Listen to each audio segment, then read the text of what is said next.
इसकी एक बहन थी होलिका, जिसको वरदान था कि अग्नि में भी नहीं जलेगी, लेकिन वरदान का जो दुरुपयोग करते हैं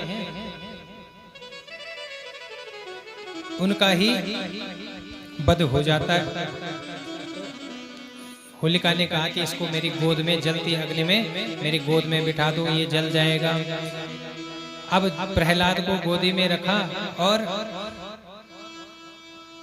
प्रहलाद तो नहीं जले, लेकिन ये होलिका का ही दहन हो गया। उसी दिन से हमारे यहाँ होलिका दहन का त्योहार मनाया जाता है। बोले कृष्ण कन्हैया लाल की।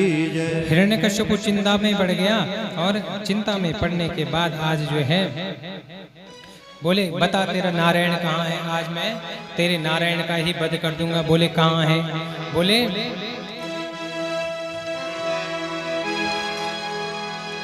हरि व्यापक सर्वत्र समाना, हरि व्यापक सर्वत्र समाना, प्रेम ते प्रकट होई मैं जाना, प्रेम ते प्रकट होई मैं जाना।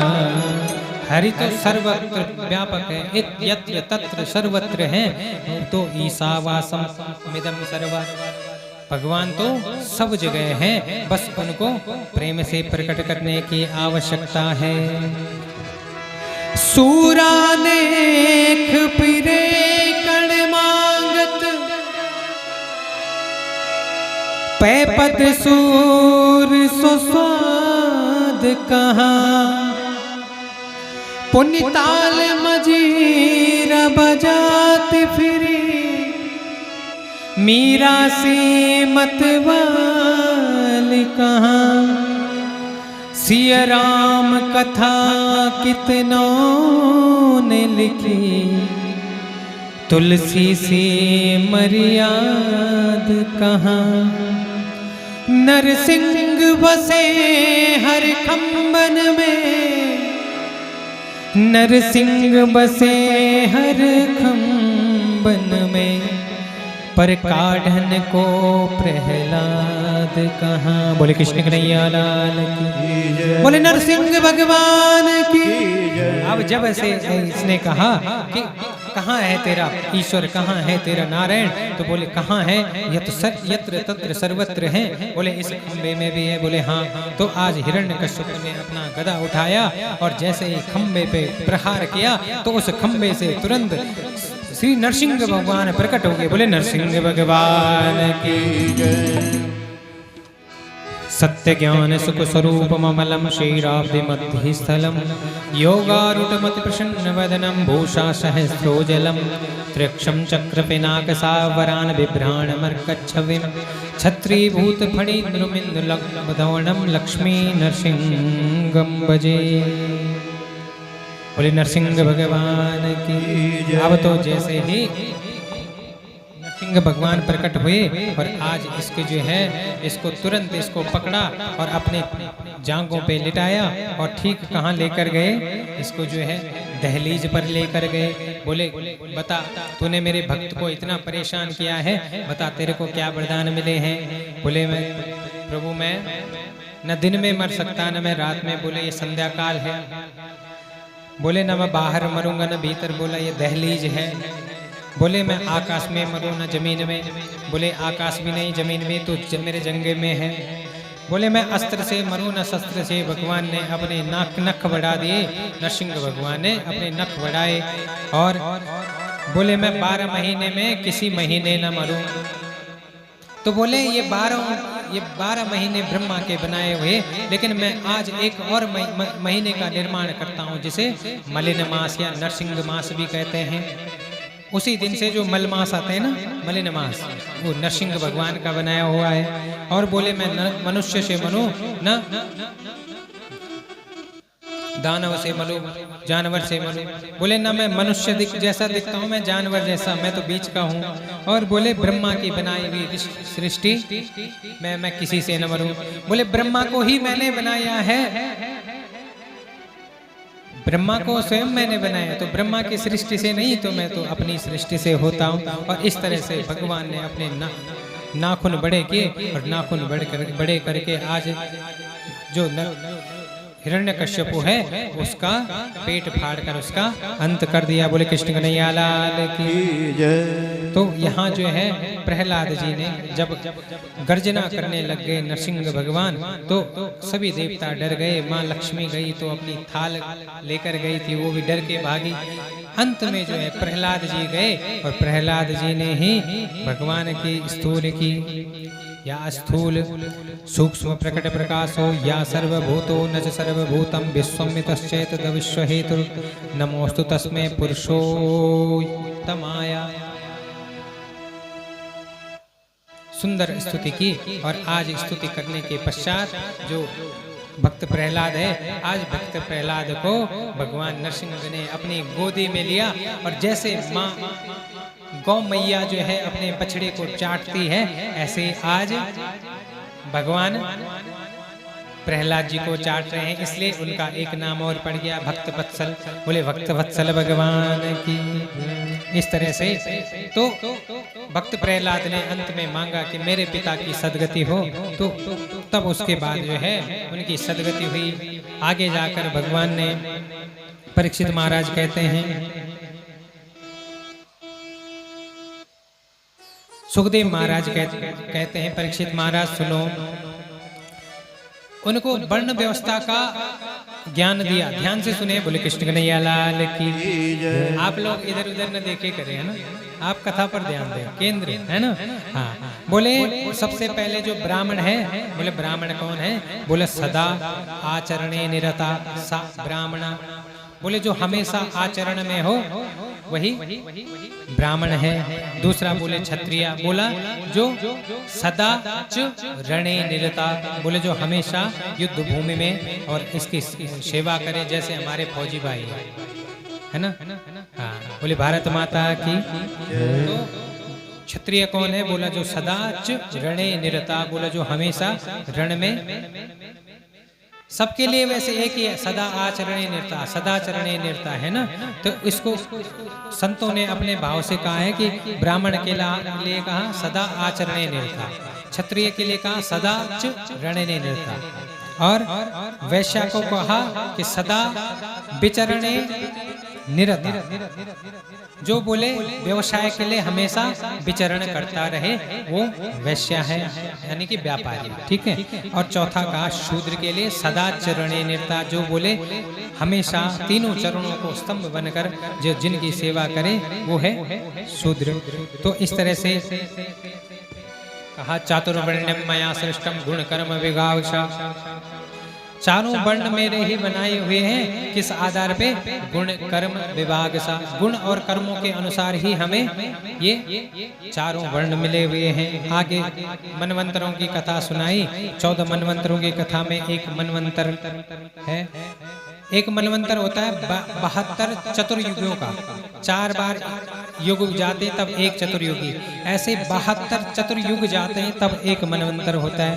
तो चाक्षुष मनवंतर में एक गजग्रह का कथा सुनाई। आप सबने गजग्रह की कथा सुनी हुई है, सुनी हुई है ना? है?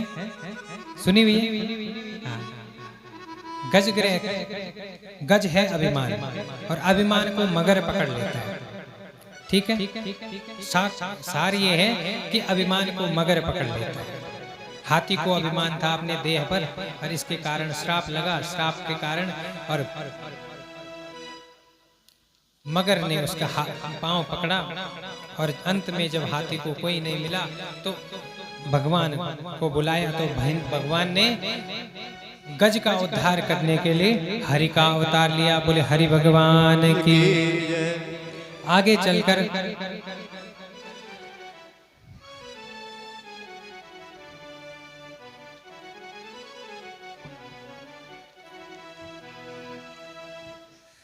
भगवान सुखदेव भगवान ने परीक्षित महाराज को आगे समुद्र मंथन की कथा सुनाई। बोले एक बार दुर्वासा ऋषि ने समुद्र आशीर्वाद दिया इंद्र को, और आशीर्वाद में क्या दिया? एक माला दी। तो इंद्र ने अवज्ञा कर दी, और परिणाम के में श्राप मिला कि तू श्रीहीन हो जाए। श्रीहीन यानी कि स्वर्ग से तेरा पतन हो जाए। तो शुक्राचार्य जी के कहने पर जैसे ही इंद्र श्रीहीन हुआ, शुक्राचार्य जी के कहने पर दैत्यों ने स्वर्ग पर आक्रमण कर दिया और इधर परिणाम क्या हुआ कि देवताओं के हाथ से स्वर्ग छिन गया। और गोविंद के पास सभी पहुंचे तो भगवान से कहा कि तुम्हारा सारा वैभव, भगवान ने कहा तुम्हारा सारा वैभव जो है समुद्र में समा गया है, इसलिए समुद्र मंथन करो। तो समुद्र मंथन किया गया, 14 रत्न निकले। उनमें सबसे पहला रत्न निकला, क्या निकला? बोले कृष्ण कन्हैया लाल की। सबसे पहले कालकूट नाम का विष मिला, जिसको शंकर भगवान ने धारण किया। देव देव महादेव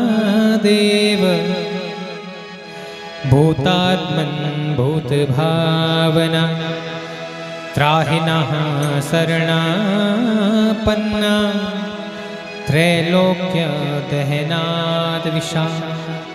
हे भगवान शंकर, विष धारण करने की क्षमता तो सिर्फ आप में ही है। आप इस कालकूट नाम के विष को धारण करो। तब शंकर भगवान ने उस कालकूट नाम के विष को धारण किया। आगे जो है 14 रत्नों में से कामधेनु निकली, ऋषियों को दी गई। चंद्रमा निकला, शंकर भगवान ने अपने मस्तक पर धारण किया। इस कारण शंकर भगवान का एक नाम और पड़ गया, चंद्रमौली। बोले चंद्रमौली भगवान शंकर की। उच्चय श्रवा नाम का घोड़ा मिला, बाली को दिया। ऐरावत नाम का हाथी मिला, उसको इंद्र को दिया। कौस्तुभ मणि मिली, वो नारायण को दी। रम्यादि अप्सरा मिली तो स्वर्ग में भेजी गई। परिजात नाम का वृक्ष मिला, वो स्वर्ग में स्थापित हुआ। और उसके बाद स्वयं माँ भगवती लक्ष्मी का प्रादुर्भाव हुआ। बोले लक्ष्मी मैया की। अब लक्ष्मी मैया का ने भगवान नारायण का वरण किया। आगे चलकर अंत में जो निकला वो है अमृत। तो उस अमृत को लेकर भगवान ने स्वयं एक अवतार और लिया, धन्वंतरी अवतार। बोले धन्वंतरी भगवान की। अब जो है जैसे अमृत आया तो इसके कारण दैत्यों में और देवताओं में युद्ध होने लग गया। युद्ध होने लग गया, छीना झपटी होने लग गई। तो भगवान ने एक और अवतार लिया, मोहिनी अवतार। बोले मोहिनी भगवान की। बोले कृष्ण कन्हैया लाल की।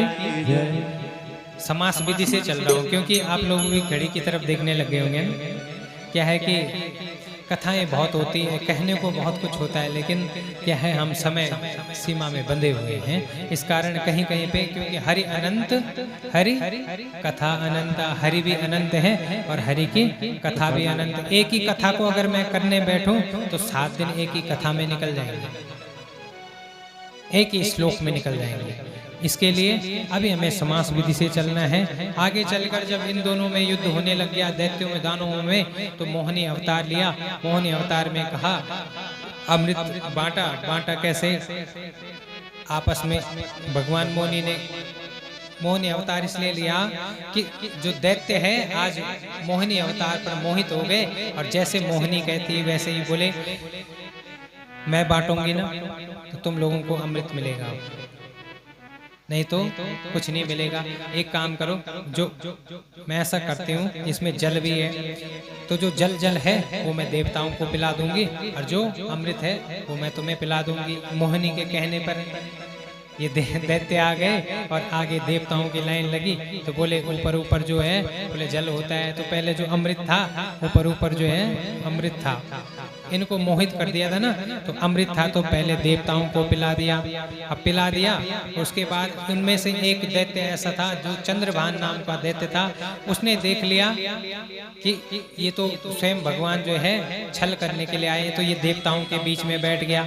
देवताओं के बीच में बैठ गया और जैसे ही देवताओं को मोहिनी अवतार में भगवान ने पूरा अमृत पिलाया, और इस चंद्रभान नाम के दैत्य ने भी अमृत पी लिया था। तभी भगवान ने देख लिया, भगवान ने तुरंत अपने सुदर्शन चक्र से इसका सर काट दिया। और यही चंद्रभान नाम का जो दैत्य था आगे जाकर यही राहु और केतु बना। पहले 7 ही ग्रह थे, फिर 9 ग्रह बन गए। इस तरह से भगवान ने, उसके बाद तो जो है क्या हुआ कि जब दैत्य अजर अमर हो गए तो इन्होंने जो है देवताओं को सभी को समाप्त कर दिया। इनमें राजा बलि था, उनको भी समाप्त कर दिया। तो संजीवनी विद्या के द्वारा शुक्राचार्य ने इन दैत्यों को पुनः जीवित कर दिया और कहा कि यदि अगर आपको स्वर्ग चाहिए, स्वर्ग की प्राप्ति करनी है तो उसके लिए 100 यज्ञ करो। अब 100 यज्ञ करने के लिए इधर जो है इन्होंने 100 यज्ञ करना, बोले ब्राह्मणों को प्रसन्न करो। ब्राह्मण क्या है? बोले ब्राह्मण को प्रसन्न करोगे तो ब्राह्मण आपको सब कुछ दे सकते हैं, उनके आशीर्वाद में इतनी कीमत है कि ब्राह्मण जो आशीर्वाद दे दे वो मिल जाएगा। तो 100 यज्ञ करने का इन्होंने संकल्प लिया। ये जब यज्ञ करने लग गए, इधर देवताओं को चिंता हो गई, वो भगवान के पास गए और भगवान के पास जाकर इन्होंने प्रार्थना की। तो इधर देव माता अदिति को कश्यप जी ने एक व्रत करने को कहा, जिसको 12 दिन का जो व्रत होता है, इस व्रत को करने को कहा कि इसको कहा कि तुम जो है इसको फाल्गुन मास में शुक्ल पक्ष में इस व्रत को करो। तो इस व्रत को करने से क्या होगा? आपका मनोरथ पूर्ण होगा। कालांतर में भाद्रपद शुक्ल पक्ष की द्वादशी में अभिजीत मुहूर्त में भगवान वामन भगवान का अवतार हुआ। बोले वामन भगवान की। बृहस्पति जी ने यज्ञोपवीत किया तो दक्षिणा में क्या मांगा? बोले दक्षिणा में देवताओं को स्वर्ग चाहिए। तो अब जो है आज वामन भगवान बलि के द्वारे गए हैं और बलि के द्वार में जाकर उनसे क्या मांगा? बोले कि 3 पग धरती मुझे चाहिए। बलि ने कहा कि भाई जितना तुम 52 अंगुल के हैं, 52 अंगुल के, बोले जितना तुम्हारा जो है जितने शरीर है उसी हिसाब से तुम मांग रहे हो, कुछ बड़ा मांगो। बोले मुझे कुछ नहीं चाहिए। बोले असंतुष्टो द्विजा नष्टा संतुष्टो मही व्रता संतुष्टा गणिका नारी असंतुष्टा कुलांगना। ध्यान से सुने, बोले कृष्ण कन्हैया लाल की। बोले जो ब्राह्मण असंतोषी हो वो नष्ट हो जाता है। बोले जो राजा, किसी देश का राजा है, अगर वो संतुष्ट हो गया तो वो नष्ट हो जाता है। और संतुष्ट हो गणिका नारी, वैश्या जो होती है अगर वो संतुष्ट हो गई तो वो भी नष्ट हो जाती है। लेकिन असंतुष्ट हो कुलांगना, और कुल की जो नारी है, कुल की जो मुख्य वधु है, अगर वो असंतुष्ट रहे तो वो कुल का नाश कर देती है। इसलिए मैं संतोषी ब्राह्मण हूँ, मुझे तो 3 पग धरती दो।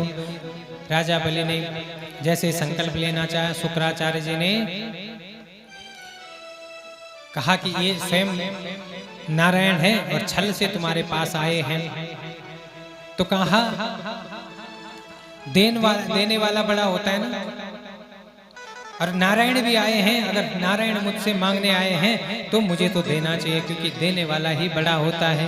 आज संकल्प किया, जैसे ही ये जो है कमंडल से संकल्प के लिए जल निकाल रहे थे, शुक्राचार्य जी उस कमंडल के जो मुख्य भाग होता है जहाँ से जल निकलता है ना, आगे वाला क्या बोलते हैं उसको, वहां बैठ गए। अब इन्होंने क्या किया? भगवान नारायण समझ गए शुक्राचार्य जी, उन्होंने एक सीख ली और सीख से उस कमंडल के हाँ अभी मेरे को शब्द समझ नहीं आ रहा है, मेरे को क्या कहते हैं उसको समझ नहीं आ रहा है ना। केतली के आगे वाले भाग को ना, अब वो कमंडल का आगे वाला भाग, तो उस पे सीख डाली और अंदर शुक्राचार्य जी थे, उनके आंख में लग गई और तभी से शुक्राचार्य जी एक आंख से अंधे हो गए। इसीलिए कहते हैं दान अगर कोई दे रहा हो तो उसको रोकना नहीं चाहिए। जो दान देने वाले को रोकता है, क्या पता दान देने वाला कितना देना चाहता है, वहां पे होशियार नहीं बनना चाहिए कि नहीं इतना नहीं, इतना ही दो। नहीं, दान देने वाले का अपना क्या होता है, अपनी भक्ति होती है, तो अपनी भक्ति अनुसार देता है। तो इसलिए दान देने वाले को रोकना नहीं चाहिए। अब तो जैसे ही संकल्प पूर्ण हुआ, आज वामन भगवान ने अपना विराट स्वरूप रखा और 2 पग धरती में हैं, सारे लोक नाप लिए, तीनों लोक नाप लिए। अब जो है तीसरा पग रखे कहाँ? तो तीसरा पग रखने के लिए बलि ने कहा कि आप ये सर मेरे सर पे रख दो, ये पाँव। वामन भगवान ने आज जैसे ही बलि के सिर पे अपना पांव रखा तो ये बलि रसातल में चला गया, पाताल लोक में चला गया, है ना। तो पाताल लोक का राजा बना दिया किसको? बलि को। ठीक है, बोले कृष्ण कन्हैया लाल की, वामन भगवान की। बहुत खुश हुए और उनसे मांगा, बोले कि आप वरदान में मांगो।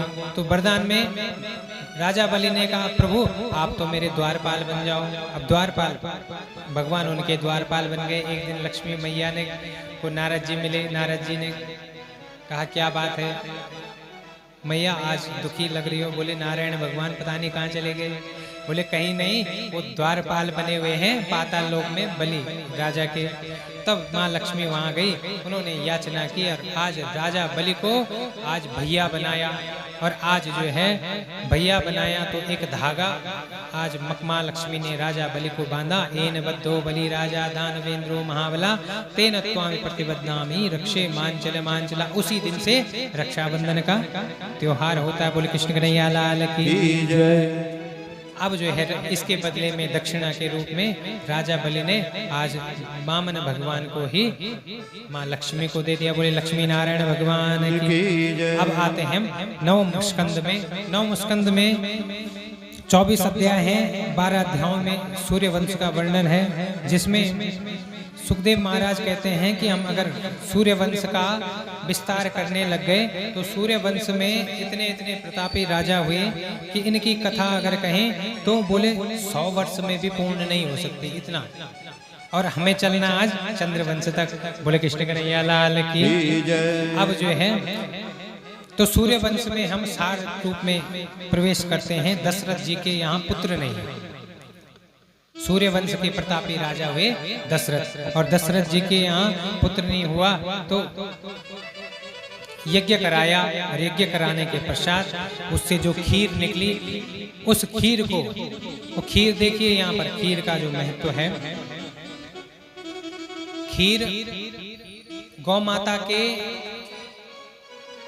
दूध से बनती है ना खीर, है ना। तो गौ माता के दूध में क्या विशेषता है? तो गौ माता के दूध में ज्ञान भक्ति वैराग्य संपन्न है, ठीक है। और इतनी शक्ति है कि गौ माता के दूध से कुछ भी हो सकता है। तो यहाँ पर जो है गौ माता के दूध से बनी हुई खीर जो प्रकट हुई, उसी खीर को जो है आज तीनों राजा दशरथ के तीनों रानियों ने उसको खाया। और उसके पश्चात उनके 4 पुत्र हुए। 4 पुत्र में भय प्रकट कृपाला दीन दयाला कौसल्या हितकारी हर्षित महतारी मुनि मनहारी अद्भुत रूप विचारी लोचन अविरामा तनु घन श्यामा निज भुज आयुधारी भूषण वन माला नयन विशाला शोभा सिंधु करार कई दोई कर जोरी स्तुति तोरी के ही विधि करूं अनंता माया गुण ज्ञानातीत अमाना वेद पुराण बनता करुणा सुख सागर करुणा सुख सागर सब गुण आगर जेह गावै सुति संता सो मम हित लागी जन अनुरागी भयउ प्रकट श्रीकंता ब्रह्मांड निकाया निर्मित माया रोम रोम प्रतिवेद कहे मम पुर सोवासी यह उपवासी सुनत धीर मति धीर न रहे उपजा जब ज्ञाना प्रभु मुस्काना चरित बहुत विधि कीन चहे कही कथा सुहाई मात बुझाई जेहि प्रकार सुत प्रेम लय माता पुनि बोली सोमति डोली तजहु तात यह रूपा कीजे शिशुलीला अति प्रिय शीला यह सुख परम अनूपा सुनि बचन सुनाना रोदन ठाना होई बालक सुरभूपा यह चरित जगावे हरिपद पावे तेन परई भव को पर ही भव कोपा। विप्रधेनु सुर संत हित लीन मनुज अवतार। निज इच्छा निर्मित तनु माया गुण गोपार। सियावर राम जय जय राम। मेरे प्रभु राम करो कल्याण। बोले रामचंद्र भगवान की जय। दशरथ कौन है? दशरथ है बोले जिसने अपने 10 इंद्रियों को जीत रखा है, वो दशरथ है। और जिसने 10 इंद्रियों को जीत लिया उन्हीं के घर में भगवान प्रकट होते हैं। आप में से भी जिसने अपनी इंद्रियों को जो जीत लेगा उसी के घर में भगवान प्रकट हो सकते हैं। बोले वृंदावन बिहारी लाल की। देखिए राम कथा तो ऐसे सभी लोग जानते हैं और प्रभु ने चाहा यदि आप लोग चाहें तो अगले साल अगर आप लोग कथा कराएं तो मैं आपसे ये कहूँगा कि आप राम कथा एक बार जरूर कराएं, तो आप लोगों को राम कथा पूरी तरह से यहाँ सुनाई जाएगी। बोले कृष्ण कन्हैया लाल की। लेकिन सार तक तो इसमें 7 कांड है ना। तो 7 कांड में देखिए पहला कांड है बाल कांड। और बाल कांड किसका सफल होगा?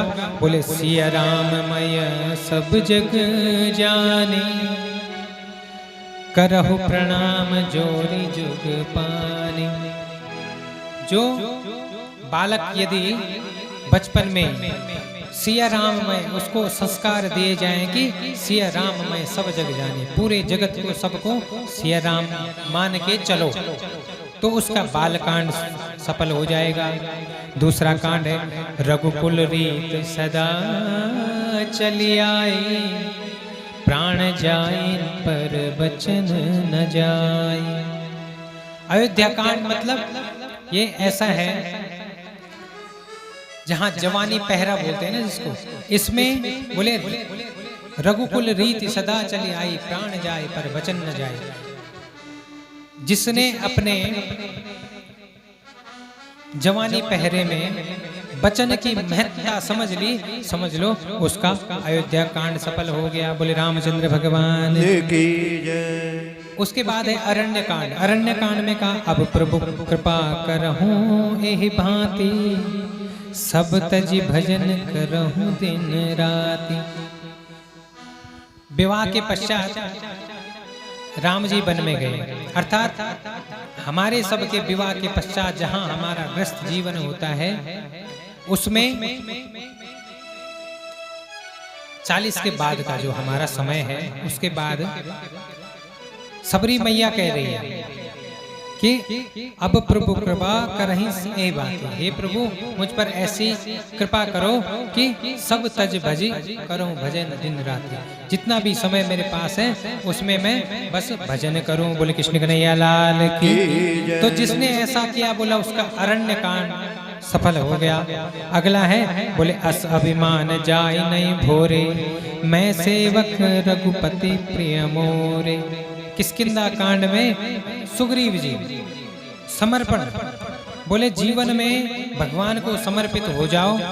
अस अभिमान जाए नहीं भोरे, बोले अंदर अभिमान न हो और समर्पण भाव आ जाए। मैं सेवक रघुपति प्रिय मोरे। हनुमान जी कह रहे हैं कि बस मैं आपका सेवक बना रहूं और आप मेरे स्वामी बने रहे। बोले कृष्ण कन्हैया लाल की जय। तो जिसने ऐसा किया उसका किष्किंधा कांड सफल हो गया।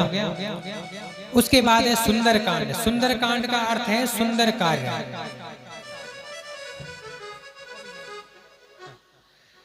सुंदरकांड, सुंदरकांड का अर्थ है जिसका जीवन में जिसको सुंदर कार्य करना आ गया। विचार के बाद कार्य करना। कोई भी कार्य करो पहले उसको विचार करके और तब उसको कार्य करो। और कई लोग विचार ही विचार करते हैं, कार्य नहीं करते। ऐसा करना था, ऐसा करेंगे, ऐसा करेंगे और करेंगे करे में दिन निकल जाते हैं, पर वो कार्य कभी होता नहीं। तो विचार ही विचार नहीं करना, कार्य भी करना है। तो जहाँ विचार भी होता है और कार्य भी होता है तो उसके पश्चात इन कार्यों में विपत्ति भी आएगी। तो राम जी हनुमान जी को कह रहे हैं कि भाई तुम लंका में गए, तुमने बहुत दुख देखे होंगे, बहुत परेशानियां होगी। तो हनुमान जी क्या कह रहे हैं? बोले कृष्ण कन्हैया लाल की, हनुमान जी महाराज की। कहे हनुमंत विपत्ति प्रभु सोई, जब तब सुमिरन भजन न होई। हनुमान जी कह रहे हैं कि प्रभु विपत्ति